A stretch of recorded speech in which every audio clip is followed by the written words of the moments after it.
ಈ ವರ್ಷದ ವಿಶ್ವ ಪರಿಸರ ದಿನಾಚರಣೆ ಮಕ್ಕಳು ಇತ್ತೀಚಿನ ದಿನಗಳಲ್ಲಿ ಪರಿಸರದ ಬಗ್ಗೆ ಬಹಳಷ್ಟು ಪ್ರೀತಿಯನ್ನು ಉಳ್ಳವರಾಗಿದ್ದಾರೆ. ನಾನು ಇಲ್ಲಿ ಪರಿಸರದ ಕಾರ್ಯಕ್ರಮವನ್ನು ಮಾಡಲಿಕ್ಕೆ ಪ್ರಾರಂಭ ಮಾಡಿದಾಗಲೇ ಎಲ್ಲ ಮನೆಗಳಿಂದ ಈಚೆ ಬಂದಿದ್ದಾರೆ ಅಂದ್ರೆ ಈ ಮಕ್ಕಳಲ್ಲಿರ್ತಕ್ಕಂಥ ಪರಿಸರ ಪ್ರೇಮ ನಿಜಕ್ಕೂ ಕೂಡ ಶ್ಲಾಘನೀಯ. ಈ ಮಕ್ಕಳು ಪರಿಸರವನ್ನು ಉಳಿಸಬೇಕು ಅಂತ ಹೇಳಿ ಕೇವಲ ಈ ಪ್ಲಕಾರ್ಡ್ ಅನ್ನ ತೋರಿಸೋದ್ರ ಮೂಲಕ ಅಲ್ಲ, ಅವರ ಮನಸ್ಸಲ್ಲೂ ಕೂಡ ಪರಿಸರ ಉಳಿಬೇಕು ಅಂತೇಳಿ ಈ ವಿಶ್ವ ಭೂಮಿ ಕೆಂಡಮಂಡಲವಾಗಿರುವ ಹಿನ್ನೆಲೆಯಲ್ಲಿ ಪ್ರತಿಯೊಂದು ಖಾಲಿ ಜಾಗಗಳಲ್ಲಿ ಹಸಿರು ಬೆಳೆತಕ್ಕಂಥ ಪ್ರದೇಶಗಳಲ್ಲಿ ದಯಮಾಡಿ ಪರಿಸರವನ್ನು ಉಳಿಸಿ ಮುಂದಿನ ದಿನಗಳಲ್ಲಿ ಆರೋಗ್ಯವಾದಂತಹ ಸಮಾಜ, ರಾಷ್ಟ್ರ, ರಾಜ್ಯವನ್ನ ನಾವೆಲ್ಲ ನೋಡೋಣ. ಇತ್ತೀಚಿನ ದಿನಗಳಲ್ಲಿ 45-50 ವರ್ಷ ಮೇಲ್ಪಟ್ಟವರಿಗೆ ಬರ್ತಕ್ಕಂಥ ಕಾಯಿಲೆಗಳನ್ನ ಯೋಚನೆಯನ್ನ ಮಾಡಿದ್ರೆ ಹುಟ್ಟದಂತಹ ಮಗುವಿಗೆ ಕಾಯಿಲೆ ಬರ್ತದೆ ಅಂದ್ರೆ ಈ ಸಣ್ಣ ಸಣ್ಣ ಮಕ್ಕಳೆಲ್ಲ 100 ವರ್ಷ ಬದುಕತಕ್ಕಂಥ ಬಗೆ ಹೇಗೆ? ದಯವಿಟ್ಟು ನಿಮ್ಮ ಕುಟುಂಬ, ನಿಮ್ಮ ಮಕ್ಕಳು ಆರೋಗ್ಯವಂತರಾಗಬೇಕೆ? ಹಾಗಾದರೆ ಈ ಮಾಲಿನ್ಯತೆಯಾಗಿದೆ ಪರಿಸರದಲ್ಲಿ ಜಾಸ್ತಿ.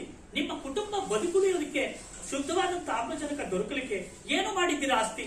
ದಯಮಾಡಿ ಪರಿಸರದ ಎಡೆಗಳಲ್ಲಿ ಕಣ್ಣು ತೆರೆಯಿರಿ. ನೀವು ಕಂಡ ಜಾಗಗಳಲ್ಲಿ ಗಿಡ ಮರಗಳನ್ನು ಉಳಿಸಿ, ಬೆಳೆಸಿ, ಸಂರಕ್ಷಣೆ ಮಾಡಿ. ಇಲ್ಲಿ ನಾವು ಒಂದು ಪ್ರಕಟಣೆ ತೋರಿಸ್ತಾ ಇದ್ದೀನಿ, ರೆಡ್ಯೂಸ್, ರಿಯೂಸ್ ಅಂಡ್ ರೀಸೈಕಲ್. ನಗರೀಕರಣದಿಂದ ಕಂಡ ಕಡೆ ಉಗುಳುವುದು, ಪರಿಸರ ಮಾಲಿನ್ಯದಿಂದ ಆಗಿ ಕಸ ವಿಷವಾಗಿದೆ. ಹಾಗಾದರೆ ಈ ರೈತಾಪಿ ವರ್ಗದವರು ಕೃಷಿ ಕ್ಷೇತ್ರದಲ್ಲಿ ರಸಗೊಬ್ಬರಗಳನ್ನ ಬಳಸ್ತಾ ಇರೋದ್ರಿಂದ ಆಹಾರದಲ್ಲಿ ರಸ ಜಾಸ್ತಿಯಾಗಿ ವಿಷ ಕಾರ್ತಾ ಇದೆ. ಗೊಬ್ಬರ ಕಸವಾಗಲಿ ಗೊಬ್ಬರ, ಆಹಾರವಾಗಲಿ ರಸ ಎಂಬತಕ್ಕಂಥ ಘೋಷವಾಕ್ಯದೊಳಗಡೆ ತಮ್ಮೆಲ್ಲರೂ ವಿನಂತಿಸಿಕೊಳ್ಳುವುದು ಏನಂದ್ರೆ ವಿಶ್ವ ಪರಿಸರ ದಿನಾಚರಣೆಯ ಅಂಗವಾಗಿ ಮನೆಗಳಲ್ಲಿ ಆರೋಗ್ಯ, ಮನಸ್ಸುಗಳಿಗೆ ಆರೋಗ್ಯ ಬರಬೇಕಾದ್ರೆ ಪರಿಸರವನ್ನು ಉಳಿಸಿ, ಬೆಳೆಸಿ, ಸಂರಕ್ಷಣೆ ಮಾಡಿ ಎಂಬುದಾಗಿ ವಿನಂತಿಸಿಕೊಳ್ತಾ ಈ ಕಾರ್ಯಕ್ರಮದಲ್ಲಿ ನಮ್ಮ ಜೊತೆ ಭಾಗವಹಿಸಿರ್ತಕ್ಕಂಥ ಎಲ್ಲ ವಿದ್ಯಾರ್ಥಿ ಸಮುದಾಯಕ್ಕೆ 2 ಮಾತುಗಳನ್ನ ಪರಿಸರದ ಬಗ್ಗೆ ಅವರು ಹಾಡ್ತಾರೆ, ನೋಡೋಣ. ಹೇಳಿ, ಹೇಳೋ, ಮಾತಾಡೋ.